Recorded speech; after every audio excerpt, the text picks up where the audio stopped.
Friends, welcome to study English. आज के video में हम स्टार्ट करेंगे स्पोकन इंग्लिश और स्पोकन इंग्लिश की हम पूरी सीरीज़ यहाँ पर हम देखेंगे।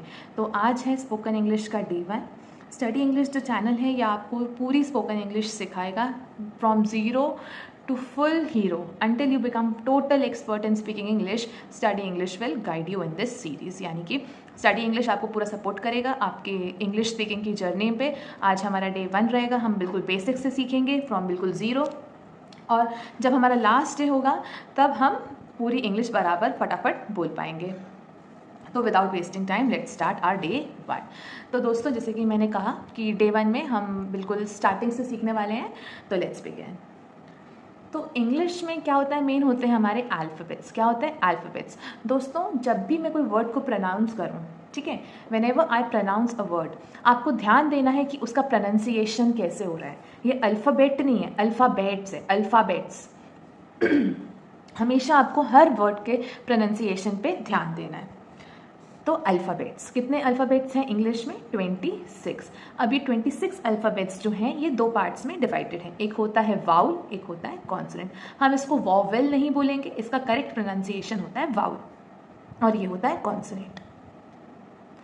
तो वाउल, कितने वाउल होते हैं इंग्लिश में? 5 वाउल होते हैं। A-E-I-O-U, ये जो 5 लेटर्स हैं इनको हम बोलते हैं वाउल।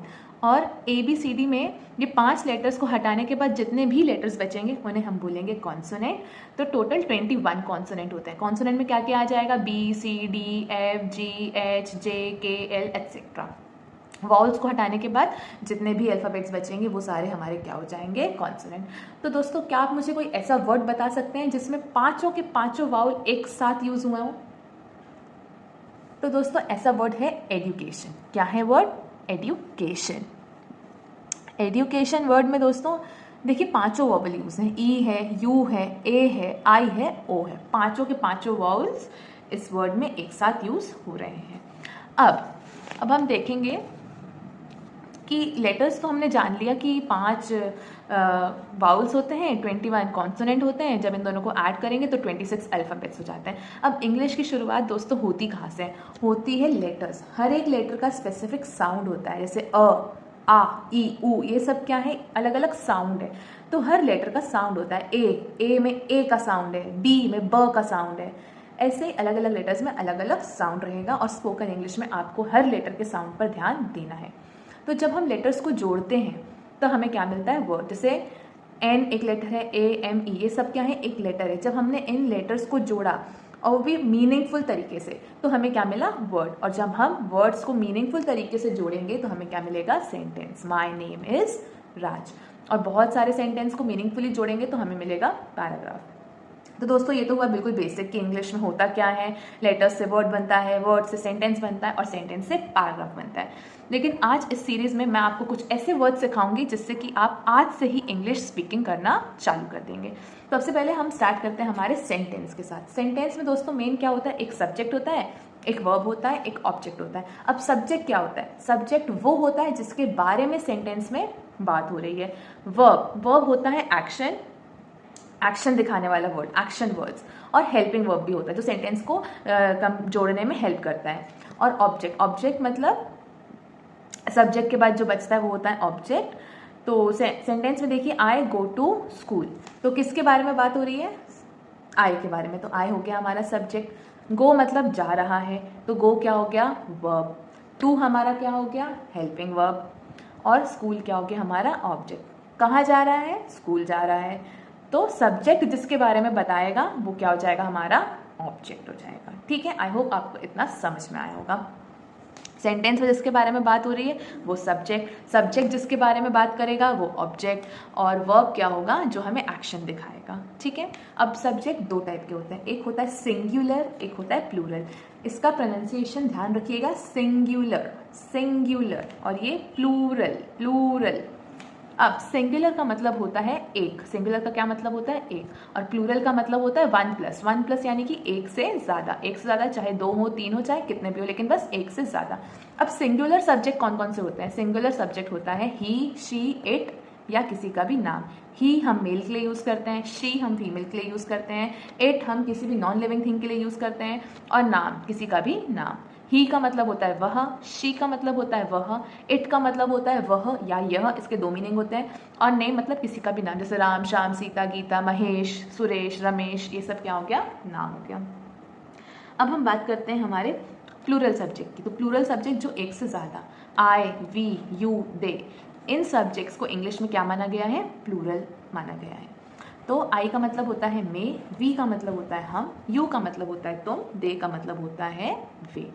तो प्लूरल सब्जेक्ट के साथ हम प्लूरल वर्ब का यूज़ करेंगे, ठीक है, और सिंगुलर सब्जेक्ट के साथ हम सिंगुलर वर्ब का यूज़ करेंगे। वर्ब पे हम आगे आने वाली क्लासेस में डिस्कस करेंगे। आज मेन हम डिस्कस करेंगे कुछ छोटे छोटे वर्ड्स जो हम, जहाँ से हम इंग्लिश बोलना जो है वो शुरू कर सकते हैं, ठीक है। आई होप आपको ये सब्जेक्ट समझ में आ गया होगा। जब आपको किसी मेल के बारे में बात करनी है और वो सिंगुलर है, यानी कि एक मेल के बारे में बात करनी है आप ही बोलिए, एक फीमेल के बारे में बात करनी है आप शी बोलिए, किसी एक चीज़ के बारे में बात करनी है आप इट बोलिए, या किसी को नाम से बुलाना है तो आप उसका नाम बोलिए। अगर आपका सेंटेंस प्लूरल जा रहा है, यानी कि एक से ज़्यादा में जा रहा है, तो आप आई का यूज़ कर सकते हैं, वी का यूज़ कर सकते हैं, यू का यूज़ कर सकते हैं, दे का यूज़ कर सकते हैं। जैसे कि he is a good boy, वह एक अच्छा लड़का है, she is a good girl, वह एक अच्छी लड़की है, इट इज़ माई बैग, वह मेरा बैग है, Ram has a good voice, Ram की आवाज़ बहुत अच्छी है, या राम के पास अच्छी आवाज़ है। आई एम प्लेइंग, मैं खेल रहा हूँ, वी आर प्लेइंग, हम खेल रहे हैं। देखिए जब मैंने वी का यूज़ किया तो मैंने जो वर्ब यूज़ किया वो मैंने क्या यूज़ किया, आर। मैंने वी के साथ इज़ यूज़ नहीं किया, क्योंकि इज़ जो है हमारा सिंगुलर वर्ब है।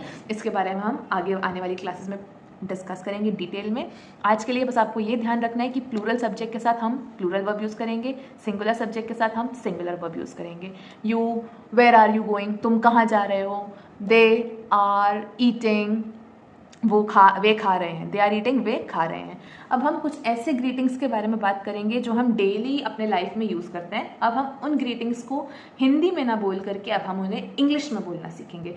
तो दोस्तों आप कोशिश करिएगा जब आप किसी को नमस्ते बोलें या हिंदी में कुछ भी बोलें, ग्रीटिंग हो, नमस्ते, शुभ रात्रि, है ना, जब ये सब ग्रीटिंग आप हिंदी में बोलते हैं, अब आप आज से कोशिश करिएगा कि आप ये सब ग्रीटिंग्स को आप इंग्लिश में बोलना शुरू करें।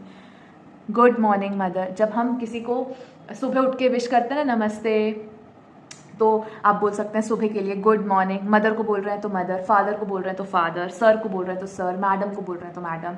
शाम के समय के लिए आप बोल सकते हैं गुड इवनिंग, दोपहर के समय के लिए आप बोल सकते हैं गुड आफ्टरनून। अगर आप किसी से सुबह के समय पर मिल रहे हैं तो आप उससे बोल सकते हैं good morning, how are you. Good evening शाम के समय पे तो good evening, what are you doing, आप क्या कर रहे हो। आफ्टरनून के समय में अगर हम किसी से मिल रहे हैं दोपहर के समय में, good afternoon, I hope you are doing well, मतलब good afternoon, I hope you are doing well, मतलब मैं सोच रहा हूँ कि आप अच्छा कर रहे हैं। गुड नाइट मतलब शुभ रात्रि। अगर हमें किसी से कहना है कि आपका दिन शुभ हो दोस्त, तो हम इसको इंग्लिश में कैसे बोलेंगे, हम बोलेंगे have a good day friend, या हम कह सकते हैं हैव अ ग्रेट डे, या हम कह सकते हैं हैव अ गुड टाइम, है ना, क्योंकि दिन अभी ख़त्म नहीं हुआ है, हम उसको आगे के दिन के लिए विश कर रहे हैं कि आपका आगे का जो दिन है वो अच्छा जाए। तो हम उसके लिए कह सकते हैं have a good day friend. Friend को बोल रहे हो तो फ्रेंड, सर को बोल रहे हैं तो have a good day sir, अगर आप किसी अथॉरिटी को बोल रहे हो तो हैव अ गुड डे, जो भी अथॉरिटी, प्रिंसिपल तो प्रिंसिपल, सिस्टर तो सिस्टर, ब्रदर तो ब्रदर, ठीक है। हैव अ ग्रेट डे बोल सकते हैं, या हैव अ गुड टाइम भी आप बोल सकते हैं।